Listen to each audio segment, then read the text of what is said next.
வீண் பழிக்கும் விமர்சனத்துக்கும் பயப்படுறாங்கங்களாங்க. நமக்கு தாங்க இந்த பதிவு. தனக்கு வரும் பிரச்சனைகள் கவலைப்படுறவங்கள விட அடுத்து ஒரு விமர்சனம் பண்ணிடுவாங்களேன்னு சொல்லி நம்ம பயப்படுறது தான் அதிகமாக இருக்கும். நம்ம கீழே விழுந்தா கூட நமக்கு அடிபட்டுதோ இல்லையோ பக்கத்தில் பக்கத்தில் பார்ப்போம், யாராவது பார்த்துடுறாங்களா, இது மாதிரி அந்த ஒரு பயம் நமக்கு தாங்க இந்த பதிவு. ஹாய் வணக்கம், நான் உங்கள் யோகா பாமா நந்தகோபால் பேசுகிறேன். அனைவரும் சிறப்பாக இருக்கிறீர்களா? அனைவரும் மிகவும் சிறப்பாக இருப்பீர்கள். நமது சேனல் சப்ஸ்கிரைப் பண்ணுங்கள், லைக் அண்ட் ஷேர். ஓகே. அது ஒரு கடற்கரை ஒட்டிய ஊருங்க. அந்த ஊரில் ஒரு பெண்மணி வந்து மீன் விற்று, கடற்கரை ஓரம்னா மீன் வாங்கி விற்று வியாபாரம் செய்துக்கிட்டு வரா. அவருக்கு ஏகப்பட்ட பிரச்சனைகள். அவள் நல்ல பெண்மணி. ஆனால் அவள் தான் உண்டு தான் வேலை உண்டுன்னு தான் இருப்பாள். ஆனால் அவங்க வீட்டுக்கார் ஒரு நாள் என்ன பண்ணார், குடிச்சிட்டு வந்து தான் மனைவி கிட்ட கண்ணா பின்னான்னு திட்டியிருக்காரு. திட்டின உடனே அவன் என்ன சும்மாவா பேசியிருப்பான், இப்போ நெருப்பு இல்லாமல் புகையும், நீ செய்யாமலா இப்படி பேசுவாங்க என்று பல வகையில் கணவன் பேசியதும் அந்த பெண்மணி என்ன பண்ணால் மிகவும் கவலைப்பட்டு போயிட்டா. சரின்னு சொல்லிட்டு அவன் மிகவும் மன வருத்தத்தில் இதை பார்த்து கொண்டிருந்த அவங்க 2 பையன்களும் வந்து ரொம்ப மன வருத்தத்தோடு அம்மா இருக்காங்க, இவங்களுக்கு ஏதாவது நம்ம செய்யணும், யாரிடமாவது ஒரு தீர்வு காணணும்னு சொல்லி அவங்க ஆசிரியர்கிட்ட போய் இதை மாதிரி சொல்கிறாங்க. அந்த ஆசிரியரும் சரிப்பா நான் தீர்த்து வைக்கிறேன், நான் வந்து ஏதோ சமாதானத்துக்கு கூறுறேன்னு நினைக்காதீங்க, நான் வந்து தீர்த்து வைக்கிறேன், நான் நாளைக்கு காலையில் வரேன் அப்படின்னு சொல்லி போயிடுறாரு. இந்த பசங்களும் ஏதோ சமாதானத்துக்கு சொல்கிறாருன்னு நினச்சிக்கிட்டு இருந்துட்டாங்க. மறுநாள் காலையில் அந்த ஆசிரியர் என்ன பண்ணார், அவர் கூறியது போலவே கடற்கரைக்கு வர்றாரு. வந்த உடனே அந்த ஒரு 5-6 சீடரையும் பக்கத்தில் அழைச்சிக்கிட்டு வர்றாரு. அந்த பெண்மணி மீன் விற்கிறாங்க இல்லையா, அந்த கடைக்கிட்ட வர்றாரு.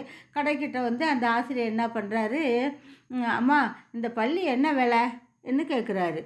அந்த பள்ளி தான் என்று கேட்டேன். ஆனால் அந்த பெண்மணி சொல்கிறா, இந்த ஆசிரியர் தெரியாமல் கேட்குறாரு போல இருக்குது, ஆனால் இந்த கவனித்ததாக தெரியாமல், இது பள்ளி இல்லைங்க ஐயா, இது வந்து மீன் சொல்லி இது திருப்பியும் இவர் வந்து அம்மா அந்த பள்ளி என்ன விலைன்னு கேட்குறாரு. இதை கேட்ட அந்த பெண்மணிக்கு கோபம் வந்துருச்சு. என்ன ஆசிரியரே, நான் பள்ளியை விட்டுக்கிட்டு இருக்கேன், என் பொழப்பு என்ன நக்கலாவாக போயிடுச்சு, நான் விற்பது புதிய மீன், நீங்கள் வாங்காட்டாலும் பரவாயில்ல, இந்த இடத்த காலி செய்யுங்க எனக்கு கோபமாக கூறினா அந்த பெண்மணி. அப்பொழுது கோபமாக பேசினார். ஆனால் அந்த ஆசிரியர் விடுவதாக இல்லை. இவளை நம்ம பார்த்து பக்கத்தில் இருக்கிறவங்க சீடர்கள்லாம் அழைச்சிட்டு வந்தோம் இல்லையா, சீடர்களை பற்றி இது பள்ளி தானே ன்னு கேட்டார். உடனே அவருடைய சீடர்கள் தானே, அவர் உடனே ஆசிரியர் சொல்கிறது கரெக்டு தான் சொல்லிட்டு பள்ளி தான் சொல்கிறாங்க. மீண்டும் அங்கே நின்று இந்த பல மனிதர்களை பார்த்து இவர் கேட்குறாரு, இது பள்ளி தானுங்க சொல்லி ஆசிரியர் கேட்குறாரு. ஐயோ, இந்த ஆசிரியரே பள்ளின்னு சொல்கிறப்ப நம்ம ஏதாவது தப்பாக சொல்லிவிட்டு எதுக்கு நமக்கு, ஆமாம் ஆசிரியரே பள்ளி தான் அவங்களும் ஜால்ரா போடுறாங்க. இப்படி எல்லாருமே பள்ளி தான் சொல்லி விட்டு சொல்கிற உடனே அந்த இதுக்கு வந்து உடனே அந்த பொண்ணுக்கு வந்து பயங்கரமாக கோபம் வந்துருச்சு.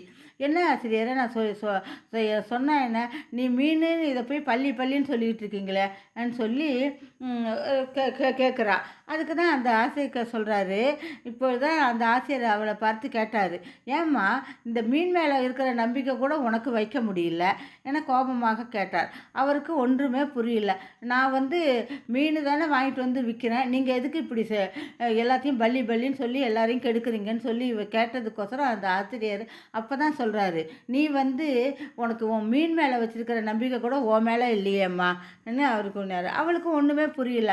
அதாம்மா, நீ இங்கே இவ்வளோ பேர் பள்ளி தான் சொல்லியும் உன் கருத்தில் நீ உறுதியாக இருந்தேல்ல, நீ உன்னை பற்றி யார் என்ன சொன்னால் மட்டும் நீ உடஞ்சி போய் இது பண்ணுறன்னு சொல்லி கேட்குறாரு. உடனே அப்படியே அவள் உடஞ்சி போய் கண் கலங்கி விட்டது. ஒன்றுமே புரியல அவளுக்கு. கண் கலங்கி அழுதா. என் மேலே தப்பே இல்லாத நான் செய்த குற்றத்தை எப்படி ஆசானே நான் பொறுத்துக்க முடியும் என்று கூறி குலுங்கி அழுதா.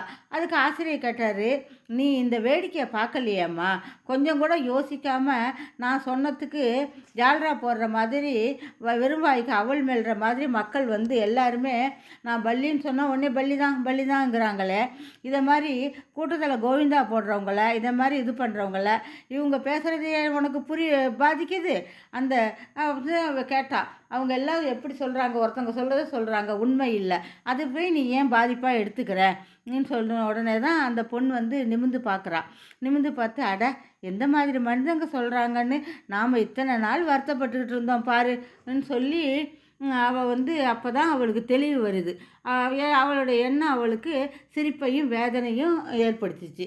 ஒரே சமயத்தில் நம்ம வந்து இவங்களுக்கா இவ்வளோ கஷ்டப்பட்டுக்கிட்டு இருந்தோம் சொல்லி, ஆமாங்க, இந்த உலகத்தில் இருக்கிறவங்க ரொம்ப சுலபமான விஷயம் அடுத்தவங்கள விமர்சிப்பது தாங்க. அதனால தான் போராட்டத்து மேலே போகிற போக்கில் ஏதாவது சொல்லிட்டு போயிடுவாங்க. அவங்க ஒவ்வொரு செய்கிற அட்வைஸு நம்ம திருத்தணுன்னா கண்டிப்பாக முடியாது. அதனால் நம்மளை நம்ம மாற்றிக்க முடியும். ஒவ்வொரு தடவையும் நம்மளை விமர்சனம் பேசுகிற வரும்போது சுய பரிசோதனை செய்து இது தவறு இருக்கா திருத்திக்கலாம். இல்லைன்னா நம்முடைய விமர்சனத்திற்கும் நமக்கும் சம்மந்தம் இல்லைன்னு எதற்கும் கவலைப்பட வேண்டியதில்லை.